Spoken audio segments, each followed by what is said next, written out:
তো শাকিবকে নিয়েও ছিল, চলছে এখনো।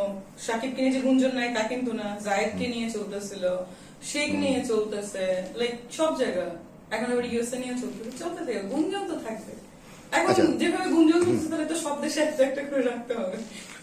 আচ্ছা, এর সামনে বিশেষ দিবস, ভালোবাসা দিবস। আপনার ভালোবাসা মানুষটি কি এইসব গুঞ্জন নিয়ে কি আসলে বিরক্ত হয়?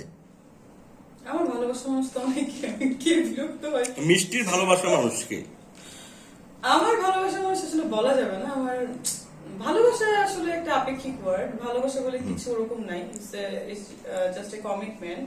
সো মানে ভালোবাসা তো আসলে সবার ক্ষেত্রে হয়। আপনারা যে ভালোবাসা জিজ্ঞাসা করছেন যে রাগ হয় কি হয় না, সো আমাকে যে ভালোবাসে বা বেসেছে বা বাসতেছে, লাইক সে তো আমাকে দেখেই ভালোবাসে, মিষ্টি জান্নাতকেই ভালোবাসে। সো আমি যে কাজগুলো করবো সে ভালোবাসবে, না বাসলে তো আসলে কিছু করার নেই। এই গসিপগুলো তার কিছু যায় আসে না, না, কিছুই যায় আসে না, এনজয় করে। এনজয় করে, কিছু বলে না? কার কথা জিজ্ঞাসা করতেছি? ওই যে যে ও যদি মিষ্টি জানাতের কারো পছন্দ থাকে বা ওই যে মিষ্টি যার কথা জানাতে হচ্ছে পছন্দ তখন। আচ্ছা, এখন আমাকে অনেকেই পছন্দ করে। এখন ব্যাপারটা দেখা যাক, আমারও অনেকের ভালো লাগে। এই ব্যাপারে আমি কোনো কথা বলবো না, জাস্ট পার্সোনাল থিং।